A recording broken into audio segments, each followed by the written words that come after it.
The Hard Count is presented by BetMGM. As y'all know by now, we've teamed up with BetMGM this college football season. We'll be using their lines to make all our picks, and we'll have special offers for all of you each week. Now, when you join BetMGM, you get access to a variety of parlay selection features like same-game parlays, live betting options, and more. If you haven't signed up yet for BetMGM, use bonus code HARDCOUNT, and you'll get up to $1,500 first bet offer on your first wager with BetMGM. Here's how that works. 1, download the BetMGM app and sign up using bonus code HARDCOUNT. 2, deposit at least $10 and place your first wager on any game. Step 3, you'll receive up to $1,500 in bonus bets if your bet loses. Just make sure you use bonus code HARDCOUNT when you sign up. Let's make this college football season 1 for the books. Let's make it legendary. Let's get to the show. Welcome to the Hard Count presented by BetMGM. It is Tuesday, December 23rd, 2025. Last one on the face of the planet. Christmas right around the corner, but y'all know, man, this is for college football fans. Specifically for college football fans that just enjoy the games.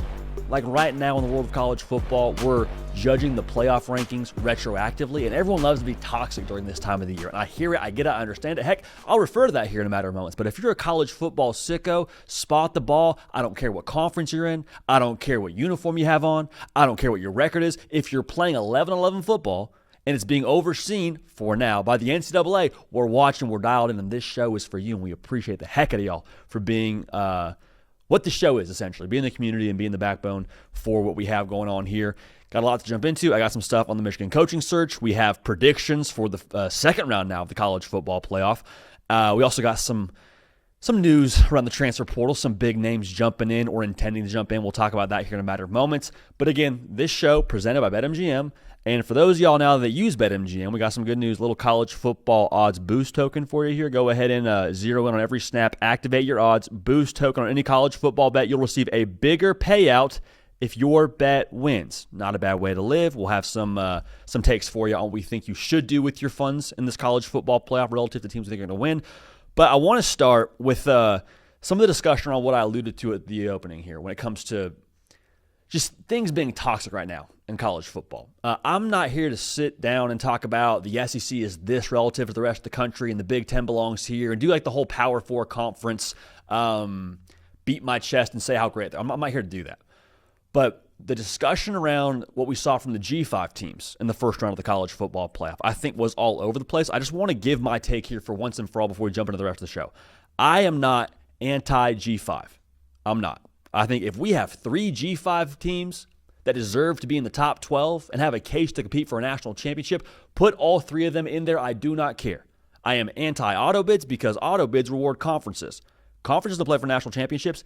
Teams play for national championships. So you'll try to lecture me about, well, JD, it's about inclusion and TV money. I hear all that. I get all of that. But if this is about what we're actually talking about with college football and the sport itself, I'm not interested in including teams ranked around or outside the top 20 if we're trying to have a discussion about the top 20 or the top 12 rather, and the top 12 teams in college football. And that was my thing. I went to the Twitter sphere and Instagram at JD PicKell after the Tulane game went final, and I essentially just said my piece of like, what was that? Tulane actually played pretty well and lost by over 30 points. What did we just watch? That's supposed to help us determine a college football national champion? I don't think so. Not for my money. Not my playoff. And then everyone was very quick to get in the mentions and remind me, hey, JD, I know you watch college football every single day and you love this sport, but maybe you forgot that Michigan State, they got 38-pieced by Bama. Maybe you forgot what Tennessee had done to them by Ohio State. And I get all that. And again, I hear all that, but that's not my case I'm making. I don't care that it was 31 points. I care that Tulane got in and they're ranked in the 20s.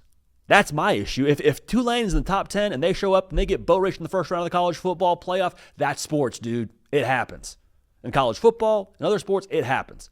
But if you're going to try and sell me on this idea of the best 12 teams and then include the number 20 and 24th best team in the country, we're not actually being genuine about trying to have the best 12 teams in the tournament. So with that being said, I feel very strongly that when they go to renegotiate here, they being the powers that be around putting the college football playoff together, whether you like them or not, we will not have a world where the language exists around multiple G5 teams getting in. And that's a shame.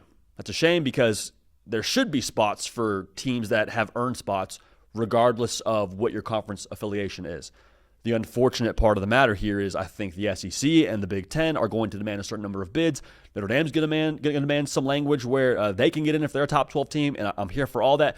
Again, my piece on this is give me the top 12 teams. I don't care what conference they're in. I don't care anything else that has to do with the externals or the uniform they wear. I care about the top 12 teams and them deciding it on the field, which is what this whole thing was supposed to be about before we got caught up in the G5 of it all. So I don't care if it's a G5 team. I'm here for it, but don't tell me it's top 12 teams and include 20 and 24. I think that is ridiculous. All right, so we blew off some steam there. We addressed the elephant in the room when it came to the college football playoff. Let's talk about another elephant that is soon to fill a room when it comes to the news breaking around who Michigan's next head coach is going to be. On Saturday morning, Plan A or Plan A Junior, however you want to slice it, I'm assuming it was Plan A Junior for Michigan, Kenny Dillingham signs an extension with Arizona State. So essentially now he is off the board to be the next head coach at Michigan. The other plan I was speaking to and who I believe that Michigan had prioritized in this search was Alabama head coach Kalen DeBoer. Now, Kalen DeBoer won his college football playoff game, defying the odds of 17-zip in the first quarter down in Norman. They came back, won that football game. And so now Michigan, if their deadline is still what we all understand it to be, which is having a coach in place by January 2nd when that transfer portal opens up, Kalen DeBoer is playing a college football game in the Rose Bowl on January 1. So regardless of how that thing goes, let's say that Alabama loses horrifically and let's just say the most unforeseen thing happens and Kalen DeBoer says, you know what, forget all this. I like maize and blue better than I like crimson. I'm going to go take that job in Ann Arbor. I don't know how that would work because you show up on campus and you got less than 24 hours to retain your roster and go scout the portal and get your own guys in there. So again, I think him winning that game essentially, if Michigan's sticking to this deadline now, verifies he's not going anywhere, which never made much sense to us here on this side either because we always said, hey, if you run towards the most pressure-packed job in college football, following the greatest of all time in Nick Saban, I don't think you leave 2 years later because the pressure is too much. You didn't like what people said about you on social media. Kalen DeBoer doesn't strike me as that kind of guy. So again, Kalen DeBoer off the board. Kenny Dillingham, y'all, I tried. I did my best. I said on the show I was going to try to will him to that job in Ann Arbor because I thought it'd be fun. Arizona State fans, let me hear about it. More power to you. This locker is comfortable that I'm shoved into. But with that being said, there's 3 names that I'm tracking right now when it comes to this vacancy out there in Ann Arbor. Now, Pete Nakos of On3 is all over this thing, so go get a membership at on3.com and get all the intel in real time from Pete Nakos and the entire team. Also, turn on your Nakosifications, if you will, by following the man on social media. There's 3 names I'm tracking, though. Louisville's Jeff Brom, if all things are equal right now, would be my pick. Now, as I'm saying these words, my hesitation in doing this segment was by the time this comes out, I wonder if Louisville would have finalized that extension with him. So if Louisville finalized an extension with him, more power to him.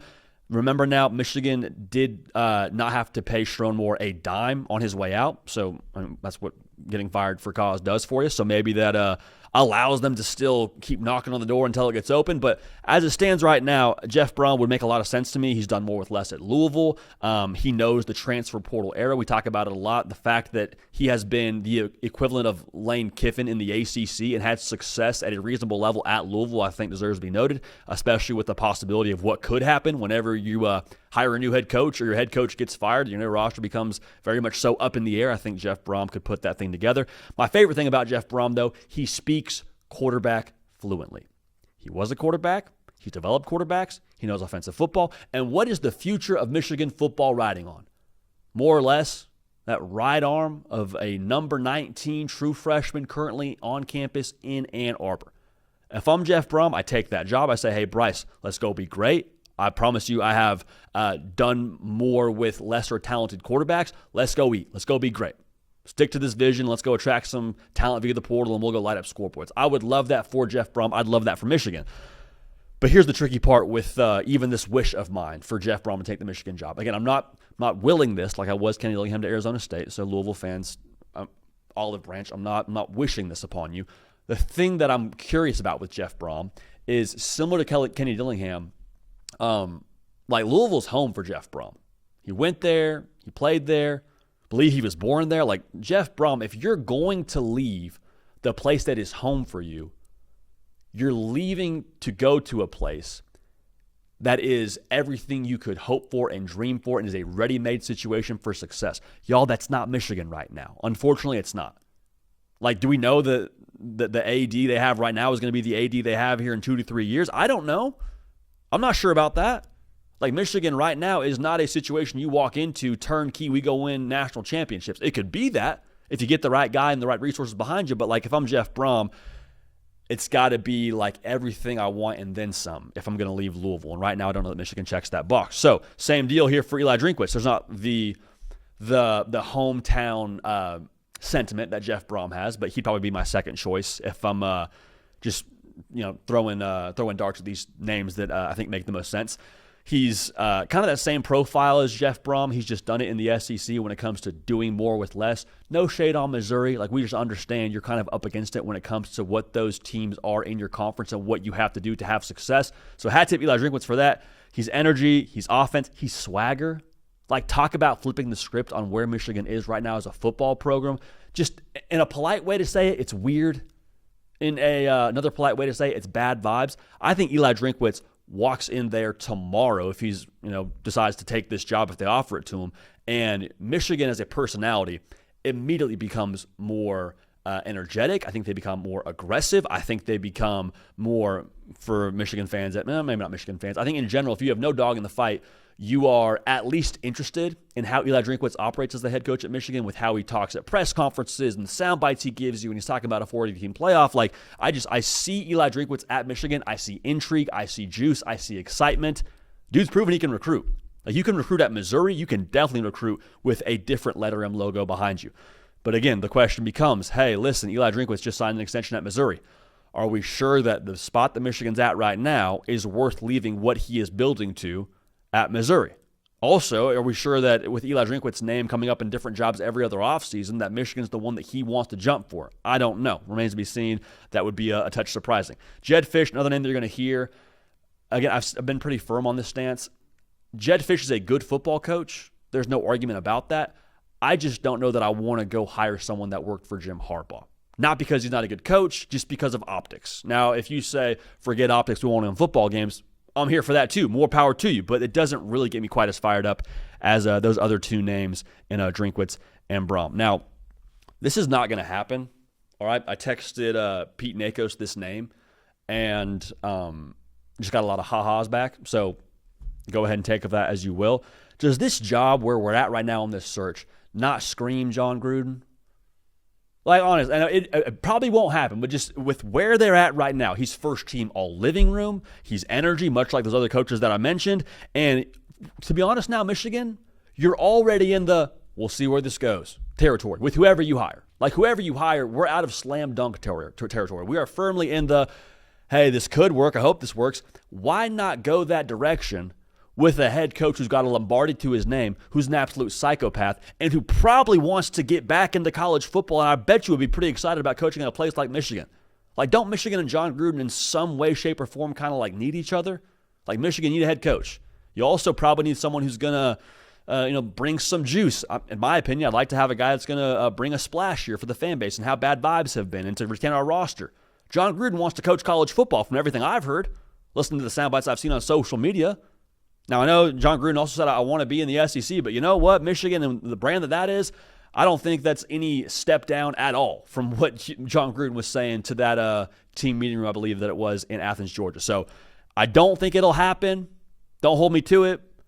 But this job, the longer we go, the weirder this gets, and the fact that Michigan struck out, it seems like, on their top two options, why not give John Gruden the call, man? Bring him in for an interview and see what he could bring to the table there. So John Gruden, Ann Arbor, if it happens, then we called our shot and we'll take some credit for it. And if not, we never said it, and this was all AI to begin with. Again, glad to have you all a part of this. Make sure you are subscribed. College football, nothing but college football year-round. I promise you now, it's Christmas week. We will have a show on Christmas. And that's not us bragging. That's just us talking our cash and letting you know we are here for you every single day. We have a show, and appreciate you being locked in and being dialed in and acting accordingly. Let's get to some game picks here, man.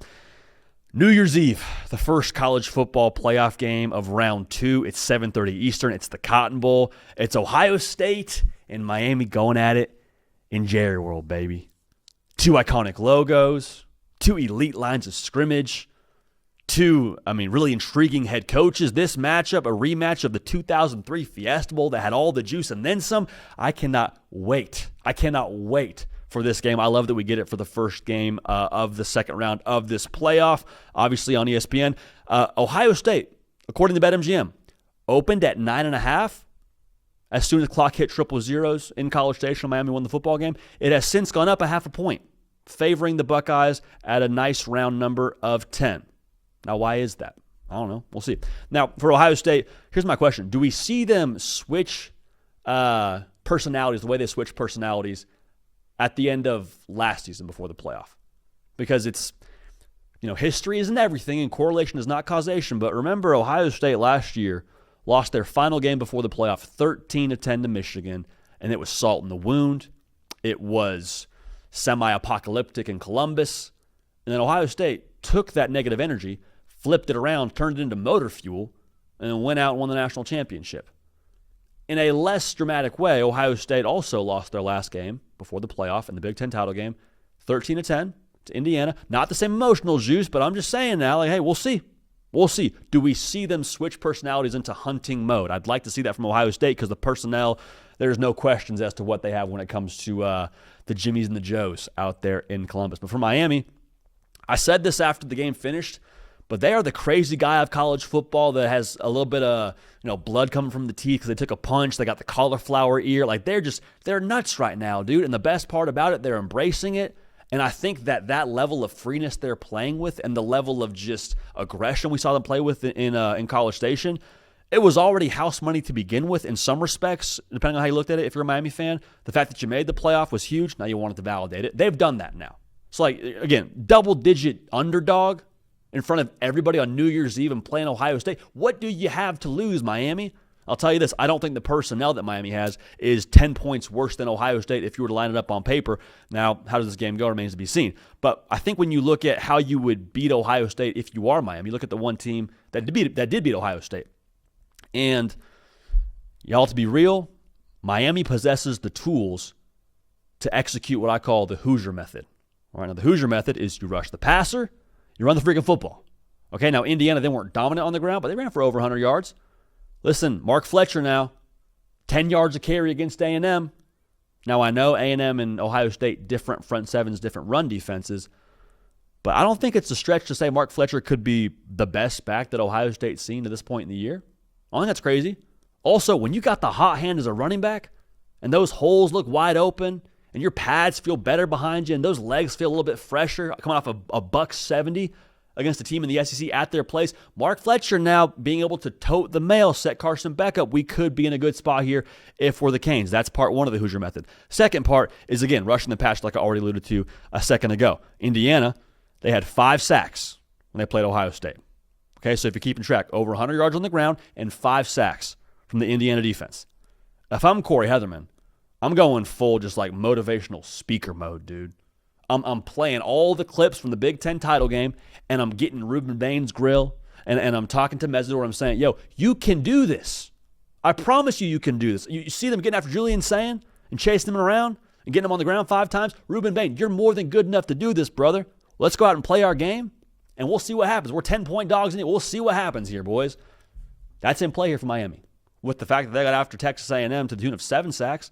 And, y'all, I love Julian Sand. I've said it many times on this show. I think he's one of the best quarterbacks in college football, definitely one of the best in this tournament. And that's not really breaking news right now, but he does not have the wiggle that Marcel Reed had. Marcel Reed got sacked 7 times. So protecting the Hoosier method there for Miami is huge, in addition now to being able to protect Carson Beck, which I think would kind of go hand in hand with that. If you can run the football, guess what? You get to live in more third and manageable. Third and manageable means you're able to keep a defense a little bit more honest. Keeping them more honest, advantage Carson Beck. And also, let's be real here too, I think Miami would like to live in a world where this game is low scoring. This game resembles what that game was against Indiana for Ohio State, and that probably means Carson Beck isn't north of 26 attempts through the air. Like he threw the ball 20 times against A&M. And some of that's the win, but I think a lot of that is just game control and protecting your quarterback, protecting the potential of his decision-making here. So we'll see if there's a different approach here for Miami in the spot, but that's the the expectation for me and the matchups to watch there when it comes to their efforts here in this game. Now, for Ohio State, can you just make the line of scrimmage not the point of this game? Like, I don't need domination. I don't need you to shut out Miami on the ground and hold Mark Fletcher to like 2 yards a carry. That's nice, but if you can just make it not the point of this game, have it be a wash, guess what happens? Then the emphasis shifts to your best players, which is your quarterback and your skill players in the perimeter. Jeremiah Smith, Carnell Tate, all the names. I don't need to keep rehashing the names, but that's pretty straightforward here. If you can just make it something where Miami at least has to pay attention on the ground. Again, not they have to commit extra numbers, but just pay attention on the ground.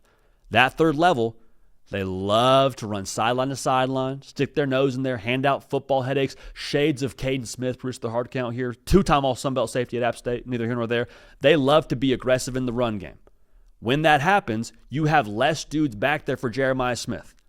I'm not great at math, but you want more dudes back there for Jeremiah Smith. That's how this whole thing works. So if you can make the line of scrimmage not the point, then you get to attack downfield in terms of keeping Miami honest in the front seven. And then on the flip side of that, keeping the line of scrimmage a subplot in this conversation when Miami has the football, it means that Miami's not gashing on the ground. Like, it's grown man football. It really is grown man football when it comes down to this thing with Ohio State and Miami. Now, here's my question. Offensively for Ohio State, how much have you saved? Is there a couple extra bullets in the chamber? Do we go reload a few bullets here over the course of these last couple of weeks, watching everybody, play their first round game? We got some practice, whatever. Do we add some things to the arsenal? Because it felt to me like last year when Ohio State lost to Michigan and kind of went back to the drawing board and said, oh, we have Jeremiah Smith. He should be more of an emphasis in this offense. That's when the entire thing caught fire. Now, they've already emphasized Jeremiah Smith over the course of this year. Don't get it twisted. But it feels like to me they could kick it up a notch like Emerald, all right, and go even more intense in terms of how they feed him the football and score more points. And so at the end of the day, man, if this thing gets ugly, Ohio State covers that number if Jeremiah Smith just gets his. Because everything downstream from that to me would scream advantage Buckeyes. Because then Miami, you can't just sit back and run the ball and make it low scoring. You probably have to chase points. You probably have to depend more on Carson Beck. Oh, by the way, Matt Patricia then gets to break out the blender and get Carson Beck a little bit confused with some of the looks now, even if he's the savvy veteran. So if I get to move Caleb Downs around my defense because you're chasing points and I get to confuse you, advantage us every single time. And again, that to me goes back to Jeremiah Smith doing what he does best, which is break hearts and catch touchdowns and just snatch the souls of opposing fan bases. Does that happen here? It remains to be seen, but obviously something to keep a pulse on. The game flow here, like I kind of alluded to throughout this thing, is really going to be fascinating. You wouldn't think this before the playoff began, but I feel this way pretty strongly right now. I think the deeper water we get into in this game, the more it favors Miami. Like Miami over the course of this year, kind of scuba certified to be real now. Been in some deep water in some of these games. 5 games decided by 1 score for Miami. Now they're 3-2 in that stretch, but y'all, I don't even hate they're 3-2 in that stretch. I like they felt what it is to lose a close game. I like that they've been in some positions and failed that can now reset and look at their their own way of doing things and be better because of that. Now, Ohio State been in like 1 close game. They lost that close game to Indiana, and I don't hate that for them, but I do think it's just interesting to note the closer this thing is in the fourth quarter, the more experienced team in those spots, that's Miami. Make no mistake about it, that's Miami. Now, in the same way, in terms of game flow, the first quarter could determine how this whole thing is going to go. If Miami's defense can't stop Jeremiah Smith, here we go. It could be like the Rose Bowl last year where you're tuning in, it's 14-0, and you're like, hang on, Texas and Arizona State just finished up. How is it already 14-0? And then we're having a bad time. Or Miami's defense shows up, and get Julian Saint on the ground a few times. Okay, cancel dinner plans, kids, because we're going to have a close game here in the Cotton Bowl. So my pick in this game, y'all, Miami has earned their chops. They have. No more discussion around, did they deserve to get in? Hey, what about the way they campaigned, against Notre Dame, and was that okay? Like, I'm not here to talk about that anymore. Miami is a team that deserves to be in this spot, deserves to be on this field. But for me, there's too much that has to happen for Miami to win this game that I have to see from Ohio State for me to feel good about picking the Canes to get it done. So, like, Ohio State, it would mean they'd have to kind of get exposed on the line of scrimmage. It would mean that Julian Saint probably had to have a gutter ball kind of game, which we haven't seen from him. It It would also mean, most importantly here, this is the biggest thing, it would mean that Ryan Day didn't adjust from their last loss. It would mean that they just kind of sat on their hands. Oh, it's too bad Brian Hartline took the USF job. We'll go ahead and just kind of let him do what he wants to do. We'll be complacent, wait for our time in the playoff, and we'll just see where we are when we get there. I don't think that's Ryan Day. I don't think it's this team. So for all those reasons, I don't see Ohio State losing back-to-back games this season. I will take Ohio State to win. I'll take Miami to cover. I think the final score is 24-17 Buckeyes. I think we're in for a phenomenal matchup, phenomenal personnel, two well-coached teams. Can't wait for it. But the Buckeyes get it done, and they advance in the semis of this college football playoff, all right? So that game's going to be great. Y'all, to keep it a buck with you, the Orange Bowl may even be the game of this entire playoff. The BetMGM game of the week. Oregon, Texas Tech, January 1st, noon Eastern. I love starting New Year's Day with one of these playoff games. Just gets me fired up, gets me feeling good about the new year. This is a phenomenal day starter with these two teams, these two uniforms now, obviously on ESPN. For Oregon, no more JMU, brother. That thing is over. You got to talk yourself into, well, we can't get complacent. We got to lock in for JMU. Hey, they're frisky now. They're a good team, and all those things are true. JMU actually covered and cost some of us money on this show.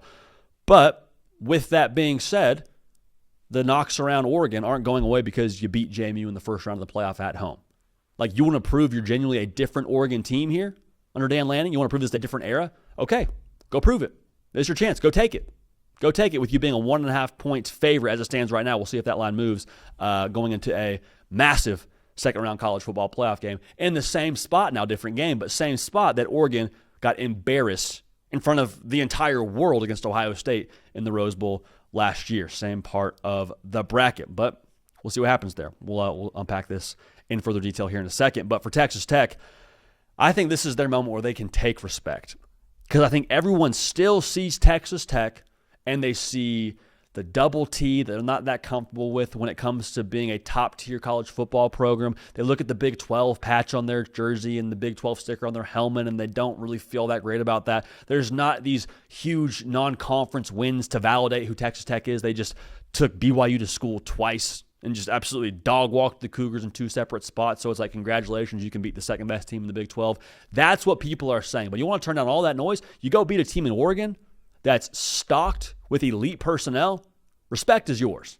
Now, maybe they're not picking you to go win the national championship, but respect is very much so existing in Lubbock for the Red Raiders right now, but it'll exist nationally if you can go beat Oregon. So in this same way, it's about the big boys, man. It is about the big boys. We said it in our early preview, and the same thing is true for the real preview when it comes to picking this game. Big people move small people. And Oregon's fastball is their big people up front on the offensive line, pounding the freaking rock. And Texas Tech, their calling card, they're big human beings. They do as good a job as anyone else in America when it comes to stopping the run. Both these teams are top two at their own game when it comes to yards per carry for Oregon and yards per carry allowed by Texas Tech. So there's a lot of different layers to this matchup. Obviously, it's a tone setter. Like, in the biggest game of your season, you want to be able to activate your personality. The personality for both these teams is stop the run for Texas Tech. Personality for Oregon is run the freaking football. So if you have to shapeshift a little bit, not that neither team can't do it and play different styles of games, but like, you would like to be able to lean on your strengths in, again, the most important game of your season to this point with everyone watching. Also, it's the new year. New year, new you. Why don't you keep a good thing going with what you had from the year before and that clock struck midnight? I digress. So that's the first part of this. Who sets the tone? The second part of this is how much does Oregon have to do / maybe try to do when it comes to scheming around Texas Tech in the run game. My take is I think that personnel for Texas Tech is the real deal. Like, I don't think we're going to walk out there and see Texas Tech get exposed just because they've played in the Big 12 all year. I think they're legitimate NFL players all on that front seven, led by Jacob Rodriguez, the best mustache in college football.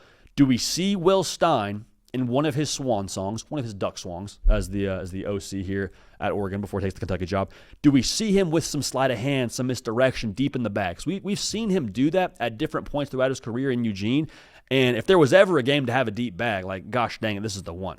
This is the absolute one, all right? Now, in the same way, the other layer of this whole thing when it comes to Oregon running the football is everything that comes downstream from that. Like, I don't question Oregon's depth at running back, but you know what? I want to involve the depth in the perimeter, man. I want Dante Moore and the Flyboys to cook. And if Texas Tech has to worry about us running the football, well, guess what? We get Dante Moore even more room to throw the football. We get less exotic looks. We get less pressure. And you give arguably the best quarterback in this whole tournament, again, arguably now, or it's an argument, Dante Moore, I think, would have a pretty good day at the office with that kind of run game behind him. Now, he can do it without. We saw that against Washington, but, again, you don't want to have that spot against Texas Tech. Now, on the flip side, what's downstream for Texas Tech of stopping the run is a whole lot of 3rd and 7+. And you give that front seven and David Bailey and I mentioned Jacob Rodriguez and the interior, Mello Height and what they could be out on the perimeter there too for this Texas Tech defensive line. If you give them that down and distance, they're hunting. Like it is Terry Tate office linebacker stuff from Texas Tech. They are arriving with aggression, bad intentions, and guess what? Then we could see Dante Moore enter into a certain state that we saw him in against Indiana where he sped up. He's making bad decisions. He's not seeing it properly. Y'all very quietly, JMU did this at least once against Dante Moore. And whether you want to put that interception on Dante Moore near the end zone, it was a big return and it didn't really impact the game all that much, but looks bad on the box score there, Dante. We've seen pressure impact Dante Moore. And if you get 3rd and 7, you get to apply pressure. That's just the law of football. So if Texas Tech can frazzle Dante Moore a little bit here, okay. Here we go. So my other question within that is like Dante Moore, the last time you got frazzled, it was only his 6th start as an Oregon Duck in this system. How much have you grown since then? Because that was start 6. Now it's start 14. Now there should not be any second guessing of yourself or being unsure of your eyes at any given point, which is usually something you see whenever pressure impacts a quarterback and they have a bad day at the office. All right, so something to watch there in terms of that battle in the trenches for both Oregon and for Texas Tech. Now, both teams have elite weapons, man. Elite weapons. Like Oregon, they got 5 pass catchers over 12 yards a catch. Texas Tech has got, a bunch of running backs that can catch the football for them, but 2 backs that are over 24 receptions. They got 3 or 4 guys over 12 yards a catch. Like there is just an embarrassment of riches for both sides. So that means in play in this game is real deal points if the defenses can adjust. But I'm curious here, like who has the edge when it comes to the weapons? And it may not be so simple as, well, hey, Oregon's got more guys that are going to get drafted. Kenyon Sadiq's a freak show, like Oregon has the edge. Yeah, maybe. But the thing that I like about Texas Tech is just what I said with their running backs. I think Texas Tech has a really unique advantage offensively with anyone they play to feel really good about picking their matchup in the pass game. They can dump it off to their tight end, who's a freak show out there. You got real deal vertical speed with Eakin and Douglas. You got, I mentioned the 2 backs already. They can hurt you in the matchup with a linebacker. Like you can just kind of pick who you want to attack in the passing game with Baron Morton and his experience. I think that's wildly slept on around Texas Tech. Like Jacob Rodriguez gets all the buzz. The defense gets all the buzz. This offense is scoring 40 a game. And a big reason why is they can play matchup football, I think, with just about anyone in the country. Now, I asked this question when it came time for us to do an early breakdown of this game, and I still have it. I think Texas Tech is for real. You can be for real and still have a calibration period when you play a team you haven't seen a personnel level of. Okay, so one, does that happen? Do we see Texas Tech have to adjust? If we don't, forget what I'm saying right now. But if we do see that, when do they have the lights come on to where they're calibrated and playing at the same level of Oregon? You saw John Summerall when Tulane was playing Ole Miss at the halftime interview where they got like 30 seconds to ask my guy a question before he hits the locker room and makes adjustments. They said, hey, what happened in that first half? He goes, they're a fast team. It took us a second to adjust. Texas Tech, also a fast team, but Oregon's, it's fair to question, like with that offense and with that scheme, is there a little bit of an adjustment period for Texas Tech, whether it's speed, whether it's quantity of weapons to worry about? I don't know. But it's fair to ask that question. And again, if they do have that light bulb moment, is it end of the 3rd quarter? Is it 1st quarter? We'll see. Because when Texas Tech hits their stride, we're in for an absolute bloodbath. Cannot wait for this one. The game flow of this one that I'm tracking, I feel very similar to this with how I expect it to go as I felt before A&M and Miami in terms of who the game could favor. If this game is going to be played a little bit lower scoring, like the Miami A&M game was, I think it favors Texas Tech because I think the front 7 advantage, even though Oregon's pretty solid, I think it favors Texas Tech. I think that the number of weapons and the number of different positions Texas Tech can attack you with probably favors the Red Raiders. You got a quarterback here who's played like over 2,500 snaps or something crazy throughout his career. Like, you have an experienced hand there. So the tighter the margins, the lower the score, I think I might actually like Texas Tech if we're talking about a game that's played in the teens. Now, if it's becoming more of a quarterback duel, I've already told you how much I like Dante Moore. I've already told you about the potency of this Oregon offense, and I don't like that matchup if it's going to be about the race to 30. So by picking this one, spoiler alert, I don't think it gets to 30 for either side. I think that spread, with it being 1.5 points as of right now, I think that's about right, man. I think it's about right, and I also think that with Oregon right now, I picked them to make the national title game. What I saw against JMU did nothing to deter me from that, so I'll pick Oregon to win in a freaking close one. Again, the BetMGM game of the week, that title will hold once this game finishes as well. We'll all say that together. Game of the week, game of the second round of the college football playoff. Ducks win, Ducks cover, 27-25 in the Orange Bowl. Getting your New Year started off right, man, with some just barn burner football between those two. Going to be awesome. Cannot wait for that one. All right, let's keep a good thing going here, man. The transfer portal is not open, but it is more or less starting to churn and spin. Couple of names here that our guy Pete Nakos, again, make sure you're following him here for all the work he's doing at On 3. Tons of intel, make sure you're locked in. Couple of names here that have intended to enter that I think are a little bit juicy. So I want to go through a couple of these and just some things that would make sense, and maybe some schools that are maybe linked to them as fits. So we'll unpack that right now. TCU's Josh Hoover, quarterback Josh Hoover, is intending to enter the transfer portal. Y'all, if I can't get Sam Leavitt as my transfer portal quarterback, like, Josh Hoover might be my pick, to keep it a buck with y'all. I get production, I get experience. He was top 2 in the Big 12 in passing each of the last 2 years. You'd think if you're a Josh Hoover, you're probably transferring out of the Big 12 to go play at one of those other quote-unquote Power 2 conferences in the Big 10 and the SEC. Indiana was a school he was committed to at one point in time under Tom Allen. So, I mean, if Indiana takes you, Kurt Cignetti, his track record with transfer portal quarterbacks, he got the Midas touch, man. Just like if Kurt Cignetti will take you at his school as a transfer portal quarterback, you go. You ask Fernando Mendoza, what his best protocol is on LinkedIn, and then you go to Indiana. All right. Another school that I think could make sense. Not sure what happens with Joey Aguilar here, but Tennessee could be fun to watch. Similar wide open offense. Josh Hoover's skill set fits that pretty well. Again, if you're trying to get to the Big Ten or the SEC, that would check the box there with both Indiana and Tennessee. So if Joey Aguilar ends up not being granted extra eligibility, Josh Hoover will be a great fit at either of those spots. A couple of names to unpack here before we do that, though. One, make sure you're subscribed. College football, nothing but. We've said it several times this show. We keep saying it because it's true. But this show is brought to you by our friends over at Roback. Now, y'all, I'm not going to lie to you. Wearing Roback right now. Comfortable, affordable, kind of good looking if you ask me. Not kind of, it's very good looking if you ask me. Roback has been with us from the jump since we started this show in a lobby in Waco, Texas. They're college football people.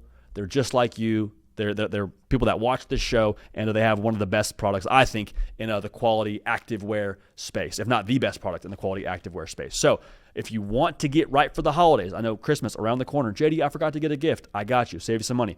Use code JD, no periods, those 2 letters, on roback.com for a generous 20% off for all new customers. All right, so that's code JD, no periods, at RHOBACK.com. 20% off all crew necks if they still have any of those in stock. Performance polos, shorts, joggers are nice. Whatever you need, Roback's got you covered with code JD. Now, Rocco Becht, I don't know if he wears Roback, but he probably should because he's being talked about going to some places that are also a cold climate and their hoodies are elite. Rocco Becht intends to enter the transfer portal. You know him from, the statue he'll probably have built at him at some point. It names Iowa, and the way he just was the man at Iowa State for the better part of my entire memory. And being facetious here with the statue and the memory stuff, but you hear what I'm talking about. Y'all, this isn't really that tricky in my estimation. Rocco Becht, many years, could have left Iowa State and hit the portal. He didn't. Why? Because he was committed to Matt Campbell. Where is Matt Campbell right now? Penn State. What does Penn State need? Quarterback. Who's Penn State's head coach? Again, we're back here. It's Matt Campbell. So I'll be shocked if it's anyone else but Penn State for Rocco Becht. You'd like to assume he'll assess all his options, but Rocco Becht to Penn State, to me, is the the most likely betting favorite if we were setting our own odds here on this show. Staying in the quarterback lane with another tie to Penn State, Bo Pribula transferred a year ago from Penn State to Missouri. He intends to enter the transfer portal. I think there's more juice to this guy than what we got to see this year. I think that the way Missouri ran their offense, it was so run-centric. You didn't really get to see Bo Pribula flash what he could do throwing the football downfield. So I said it before. I think I'm higher on him than most folks. I like the fit at Florida. There's no smoke around Florida, just so we're on the same page. I'm speculating here. I think him and Buster Faulkner could do numbers like Goodwill Hunting together. Virginia Tech has to be the one to watch here. People commit to people. Again, Bo Pribula at one point in time was playing for James Franklin at Penn State. Don't think he wanted to leave Penn State. He wanted to play football. Drew Aller's still there. So like, hey, coach, I got to hit the portal. I think that relationship sounds like here is still in a good enough spot to where Virginia Tech could be the one to watch for a one Bo Pribula. Now, a lot of Penn State themes across this segment, unintentionally now. Penn State edge Chaz Coleman is going to hit the portal. Former four-star guy. Now, listen, we've seen the portal work long enough to understand what a player at that position is worth, especially if they are a former four-star and they just have only spent 1 year in Happy Valley. Edge players in the transfer portal and line of scrimmage players in general are like French fries. You never say no to more French fries, even if you're not going to eat them. You just say yes because you want them, and it's something that you always like having more of. So Chaz Coleman would be a guy that you don't say yes to just to say yes to, quite frankly, but you should. 6'4", 240. Again, bring your wallet because of that position and because of what he was as a high school prospect. He's from the state of Ohio. We'll see about Ohio State here, huh? Keep a pulse on Ohio State and what could happen there. And then Florida quarterback DJ Lagway. I still like Baylor for him. That still makes the most sense to me. But it sounds like there could be some Louisville in the mix for DJ Lagway. And I mean, like if Jeff Brom's still there, should be attractive. I mean, if it's all about revitalizing optics and getting a makeover of sorts for your career, Jeff Brom is one of the best makeover givers in all of college football at the quarterback position. Just ask Tyler Shuck and ask Miller Moss. My own 2 cents. So that's kind of the latest from the portal. We will, of course, keep a pulse on all of that here going forward. And again, Pete Nakos has all the intel over at on3.com, even more than we just unpacked together right there.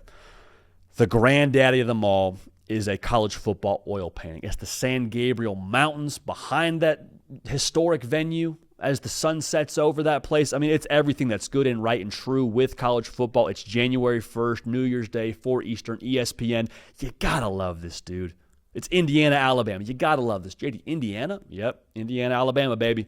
Welcome to college football in 2025. And Indiana favored by 7 points, according to BetMGM. Man, Indiana, I want to say this. You've earned this bullseye. No more talk around fun story, Indiana. Oh, good for the Hoosiers. Flash. No, none of that now. This is a legit Indiana football team, and I don't think anyone with the brain or 2 sets of eyeballs, or 1 set of eyeballs, no matter how many eyeballs you have, we don't judge you, anybody who can see a football game and knows what's going on there, you know that Indiana has earned this number 1 seeding. If you needed extra evidence, the Ohio State game and that personnel they have should be all that you need to work with there. So Indiana, bullseye on their back now, and not a fun story anymore. Like I said, Fernando Mendoza winning the Heisman Trophy. For Alabama, if it's about personality here in the college football playoff, much like it was for Ohio State when they went on their run, I like Alabama's personality. I like the edge. I like the chip on the shoulder. I like Ty Simpson talking his cash to the media after a win over Oklahoma. Ty, we picked you, just saying. I'm here for that, man. And so I wonder a little bit now, to get into this game breakdown, like how much stock do you put into the regular season at this point? Like how reliable is what we've seen so far in the year? Like Indiana, it's pretty exciting what you've seen so far. You know what you're getting. I know I'm getting Fernando Mendoza with semi-mistake-free quarterback play, awesome juice with the football, can throw every single route in the tree. I know I have great line of scrimmage play on the offensive and defensive side. We're top 15 in both yards per carry and yards per pass. We're elite stopping the run. We get after. I know what I'm getting with Indiana. All right, so like that excites you if you're a Hoosier fan. But what's terrifying about Alabama is like the unquantifiables. Like Alabama is the cousin you're going to see at Christmas dinner that you haven't seen since last year, maybe the year before. You have no idea what you're getting into. You don't know what they're about to pop off about at Christmas dinner in front of grandma and grandpa and auntie, Julie and Uncle Ray. You have no idea what you're getting into here. And so that what the heck's going to happen here kind of makes you nervous because Alabama shouldn't have beat Oklahoma based on the numbers. Numbers said Oklahoma outgained them. A number said Oklahoma was better time of possession, but the game said, no, Alabama, give me that. Blocked punt, which I still call it a blocked punt. I know haters in the building are calling it otherwise. Pick six, like crucial plays from the offense in the second half when they had to have it. Adjustments. Like Alabama took that game, and it didn't really make sense in the box score, which is why they should be so terrifying. So my question here for Bama on the defensive side, can you slow the run? Okay, another shoe that I got to drop here, though. Can you slow the run, and at what cost?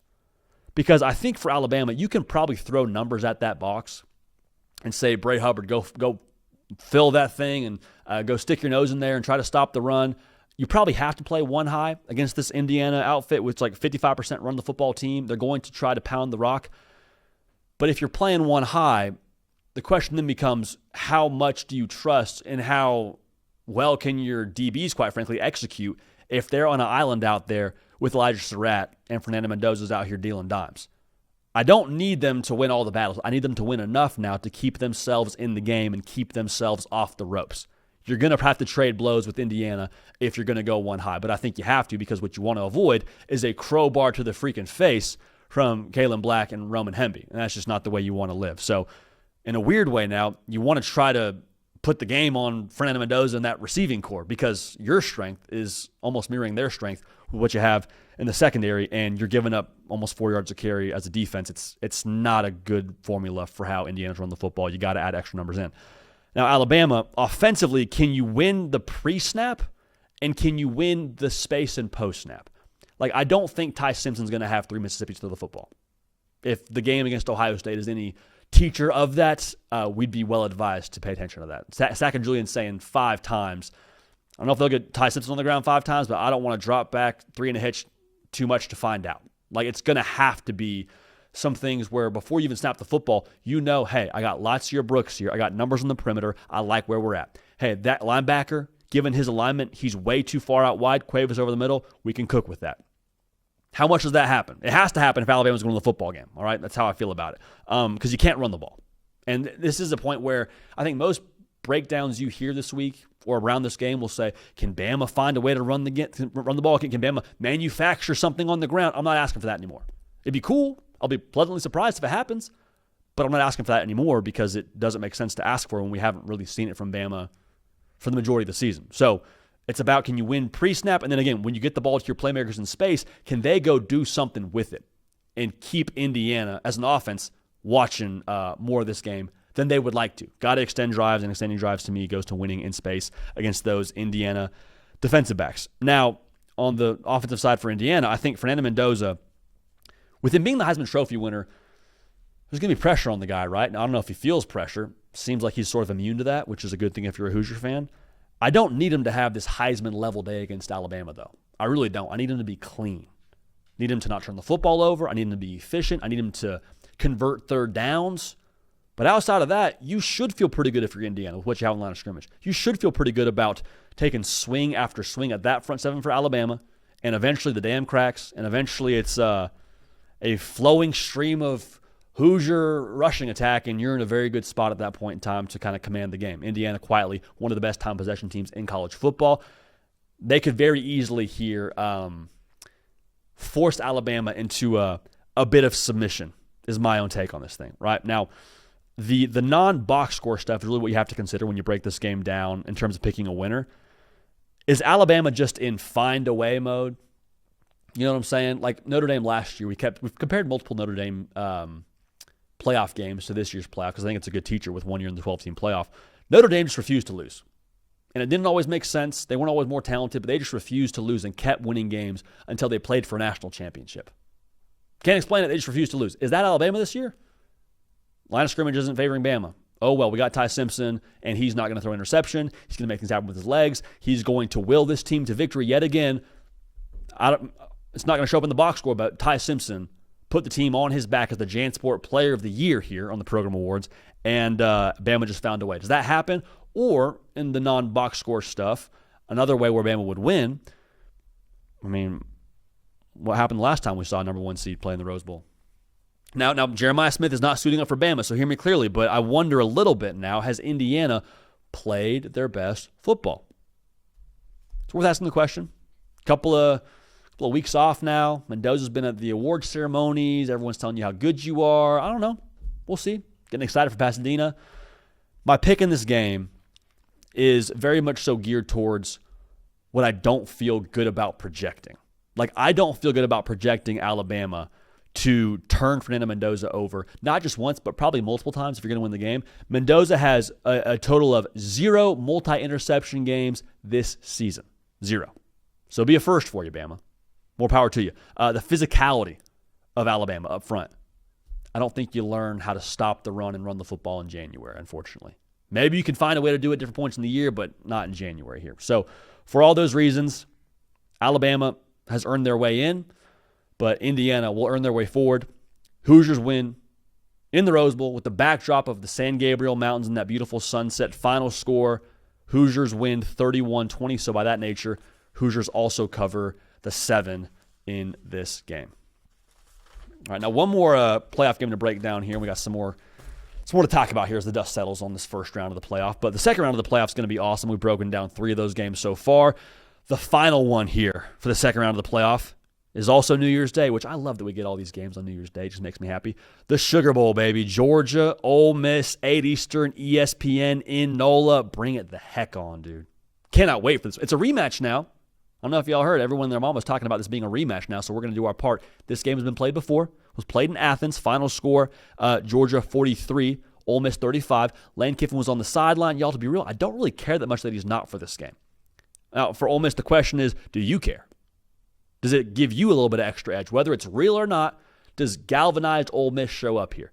Because I think with you being so close last time, I kind of need some extra emotional juice. I don't think Georgia got worse since you played them. So do you have something unquantifiable to will you forward in this game without Lane Kiffin on your sideline? And him not being on your sideline might just be that. Now for Georgia, you're kind of in a deja vu mode here, babe. Same game you played a year ago in the college football playoff. Same situation in some ways. Off a bye. SEC champs. Gunnar Stockton started the Sugar Bowl for you a year ago. Does Kirby take that failing from last year against a good Notre Dame team and maybe, just maybe, they get off to a quicker start in this game? Now, a quicker start defensively you would love, absolutely love if you're a Bulldog fan. We'll get to that in a second. Before we do, make sure you're subscribed. This is from a full show. If you're watching the full show on YouTube, we appreciate you for that. But a lot of y'all understand now you're watching these things in one-off clips in the 8 to 15-minute video, whatever this is. Make sure you're subscribed so you get all the content when it comes to the college football playoff or just college football in general, the greatest sport on the face of planet Earth. And hilariously now, they pay us to talk about it, and we're not asking questions. All right, so defensively here for Georgia, here's my question. Did they crack the code at the end of the first game they played with Ole Miss? Now, Ole Miss had 8 drives offensively in this game. Scored on the first 5. But in the fourth quarter, Ole Miss had 3 drives. Didn't score once. 2 punts and a turnover on downs to seal the deal. Now, why is that? Second Brian Windhorst reference of the show. Shout out to Windy. Not because he knows, because it's a hilarious meme. But why is that? To me, when I go back and watch that thing, Georgia, the first few drives when they were getting gashed and when they gave up those 5 touchdowns, it was because those corners were giving the Ole Miss receiver room, quite frankly, so much cushion. And if you give Ole Miss cushion, they're going to take it. They're going to take it and they're going to eat it up and they're going to go do something with it after the catch. They're one of the best, I think, yards after catch teams in America by nature, what my eyes tell me. Okay, they make something happen after the catch. They made something happen after the catch in this game the first time they played. But then Georgia says, you know what? We're not going to spot you 5 to 7 yards before we even snap the ball. We're going to go get it in your grill a little bit. And if we get beat, so be it. But it's not because we surrendered some space. And wouldn't you know it then, Ole Miss as an offense continued to sputter. So I'll be shocked now if we don't see Georgia come out with a similar game plan in the first quarter as they had in the fourth quarter, because it worked. But the question then becomes, can you execute at that level? Because you can play up in someone's grill, but understand Trinidad Chambliss, he's got the juice as well. And he is, I think, a different player since the first time y'all played each other. I mean, Trinidad Chambliss in his growth, he's had 6 starts since the last time y'all played. Does he have the driver out there working a little bit? We'll talk about him more in a second. But if Georgia just has cracked the code when it comes to the Ole Miss offense, like, this game is going to end up being pretty boring, and Georgia's going to cover that 7 points that BetMGM is currently assigning to Georgia as the favorite in this game. Now, let's just be honest about this thing. I value honesty above all else in this space. Everyone talks about, people are in it for clicks and headlines and sound bites. Like, that's not us. We just try to keep it as honest with you as humanly possible. Honesty hour, Ole Miss's run defense makes me super nervous, man. Makes me nervous. Seeing Tulane have a back go for 5.5 yards a carry doesn't alleviate that for me. Going back to the first time these teams played, Georgia, as a team, 49 carries, 220 yards. We're going to break the rest of the game down, but y'all, if Georgia has that stat line again, it may not matter what else happens in this game. Like, that's the Jenga block that you pull out that causes the Ole Miss winning this football game script to absolutely just crumble and crumble quick, fast, and in a hurry. 38 minutes time possession for the Dogs last time they played. That cannot be the same situation for Pete Golding and the boys going into the Sugar Bowl. So how much has Trinidad Chambliss truly grown? I mentioned 6 starts since then, but the reason why he's so important outside of him being the freaking quarterback, when it comes to the flow of this game, Ole Miss wants to have a boxing match with Georgia. They want to throw haymakers, eat a couple haymakers, go back and forth, exchange blows, and then go to the corner and reset and then come back out the next round and do the exact same thing. That's a game that Ole Miss could win. If Ole Miss has got the haymaker working and Trinidad Chambliss has the driver out and is able to create off script and is able to do something in the design quarterback run game and Georgia's having trouble with that and they're scoring points, okay, now here we go, boys. Finish what you started that first time when you were up 9 in the fourth quarter against Georgia. Here we go. However, Georgia, they want to wrestle with you. They want to get you on the ground, force you to submit. I mentioned the running game. I mentioned the time of possession. Ole Miss is not built to do that. So in addition to all this now, you probably need some Keywan Lacey to show up. I don't think he has an output of 31 yards like he did the first time, and you win the game. Didn't win the game the first time, but needless to say, he's got to be involved in a massive way in this spot. As we get closer to this game now, you assume we'll get more information on his health. But as of right now, I mean, a few sleeps removed from this college football playoff game for Ole Miss. Pete Golding is saying it's a shoulder bruise of sorts, and we'll trust him and expect Keywan Lacey, as of right now, to be a factor in the football game. Does Georgia, though, have new answers offensively? Because to make no mistake now, Mike Bobo was in his bag that first time they played. You go back and watch it. We got Ole Miss in their secondary just lost in the sauce. I'm not saying Ole Miss is the defense's, 1985 Bears, but, I mean, Pete Golding got promoted to be the head coach at Ole Miss for a reason, I believe. I think he's one of the better defensive minds. And so I promise you, Pete Golding also went back and watched the tape, much to the chagrin of the Bulldog faithful. How much deeper is that bag for Mike Bobo? Because if we're just going to go ahead and assume that everything you had in the first game is no longer going to be advantage for you in the second game when it comes to route concepts and misdirection and things that you showed that maybe you can't carry yet again and have the same success with, does Mike Bobo have another pitch in the bag? Another thing to pull out that gives this Ole Miss defense some confusion. Because make no mistake, they were confused now. Big reason why Lawson Lucky had a day and a half at the office with 3 touchdowns and let everybody know about it. Like the hat-trick Selly, that was pretty sick, but neither here nor there. And I also have to ask this question, and I'm watching this. Can Gunnar Stockton boss up yet again? As much as Mike Bobo called a game and a half for the Bulldog offense, there were a couple of plays where you're like, hey, that's a competitive play that it just goes to the better football player. Like, Ole Miss has got you dead in the water here, Gunnar Stockton. You got to make a play to go win. And time after time, according to Kirby Smart, Gunnar Stockton, in fact, did that, most notably on his touchdown run that ended up gashing the Ole Miss defense. They had a player there for the pitch, or not for the pitch, for the dive, for his outlet and for him, and he just made a miss, read it correctly, and got in the end zone. So does Gunnar Stockton once again boss up when Ole Miss does have their number offensively? Remains to be seen. So, again, I think the Lane Kiffin stuff is overdone. I really do. If Lane Kiffin was playing in this game, if he's playing this game, I have a different feel on this thing, to be real with y'all. If Lane Kiffin was coaching in this game, I would still feel the same way. It's not about Ole Miss to me. It's about the trend of Georgia. I picked them on the national championship when this whole thing started. I have seen nothing that would cause me to deter from that pick. I think that Kirby with a mulligan, with the same exact circumstances and the same exact building they lost last year to finish their season, I think that's dangerous. I think Georgia wins. I think Georgia covers. I think the Dogs get it done in the Sugar Bowl. Final score 38-27, and Kirby and the guys advance to the next round of the college football playoff. Now, to wrap this show up here, we talk a lot about the playoff, right? Who's in the playoff? Who's going to have a chance to go make some noise in the playoff? The playoff matches we just spent the entire show breaking down. But y'all, college football is not just about the playoff for us. We still respect and love the fact that you can not win the national championship and still have a good season. But there's a couple of teams now in A&M and Oklahoma that are currently lodging at the Heartbreak Hotel because of their first-round exits. Both close games. Oklahoma thought you maybe were supposed to win your own game. We'll talk about that in a second. But let's start with an honest look at Texas A&M with the dust settled on their 2025 season. Heartbreaker, man.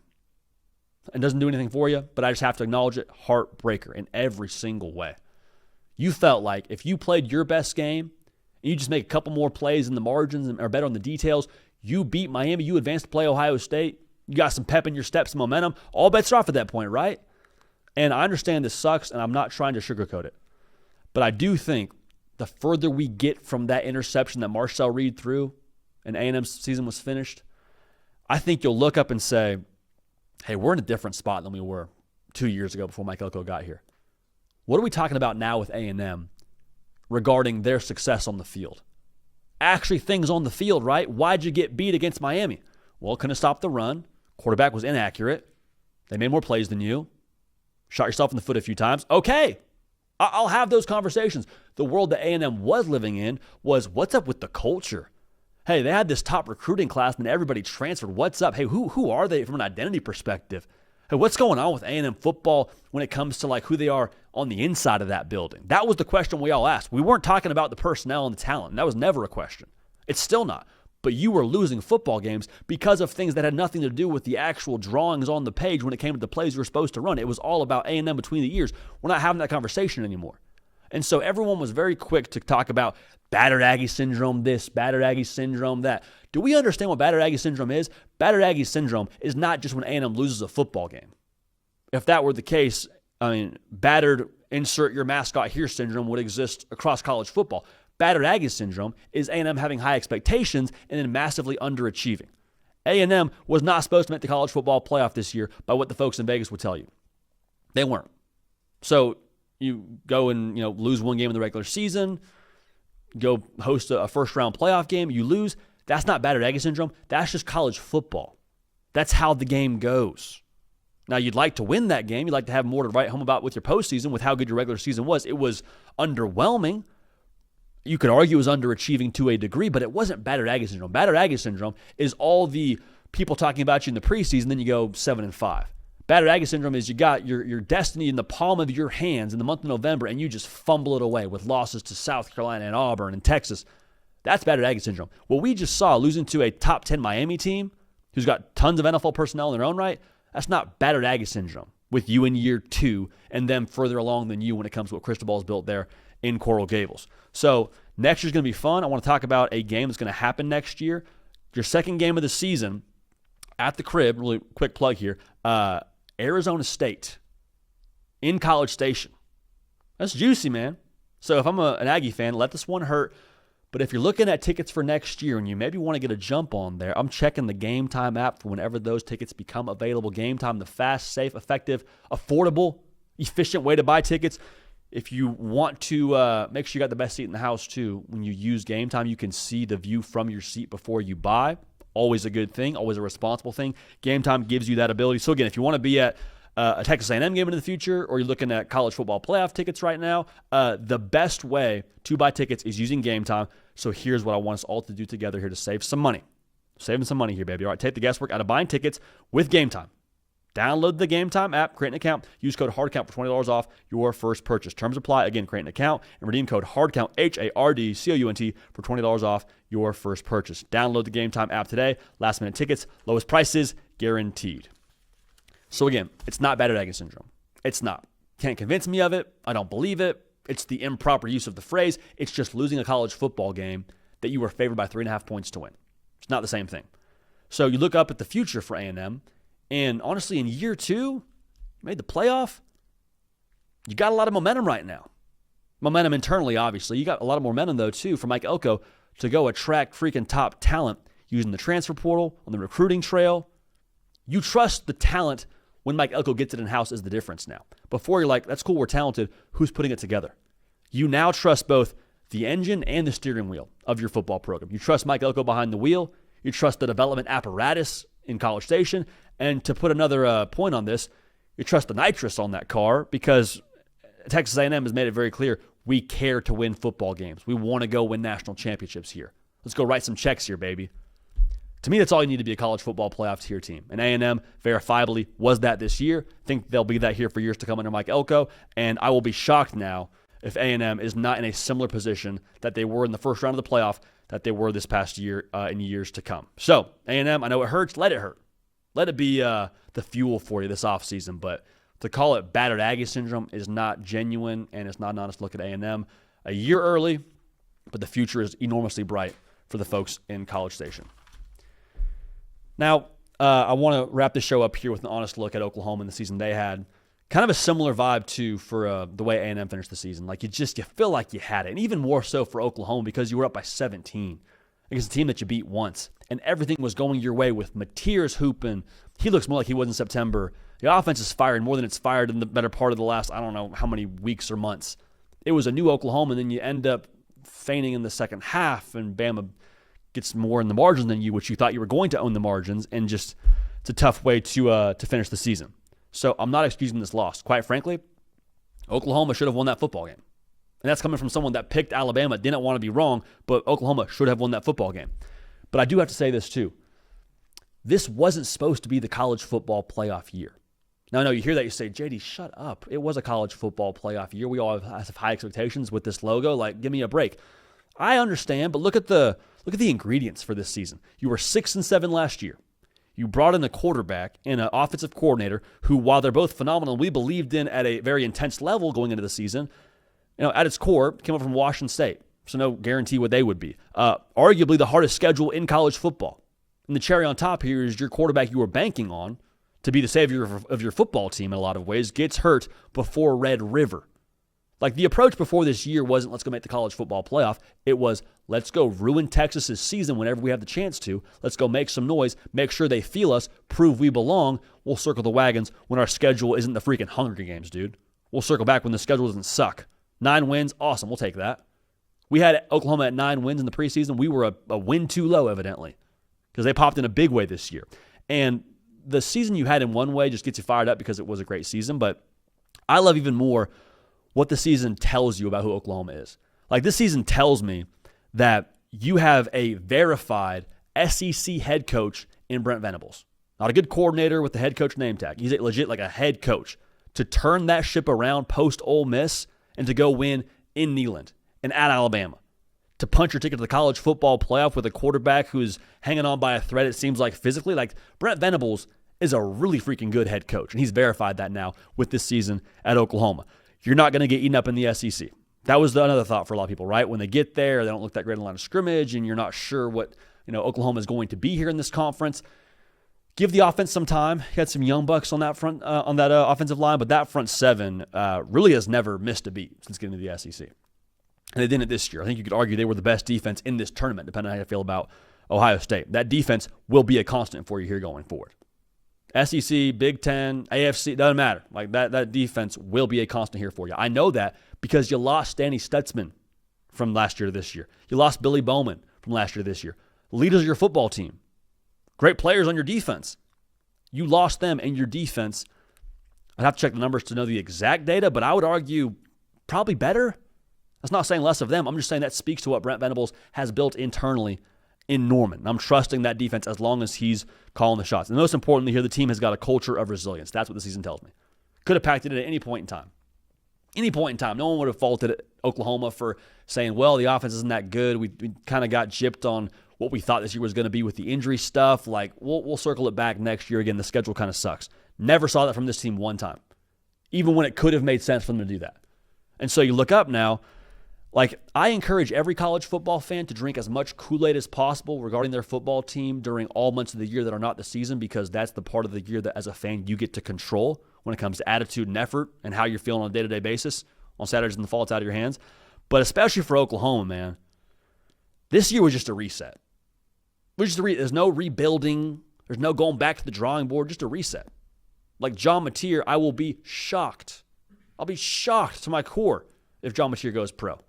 Not because he couldn't get drafted, but because I don't think he wants that to be his career in Norman. He probably could benefit by going back to school for another year and putting up good numbers, doing a better audition for the NFL.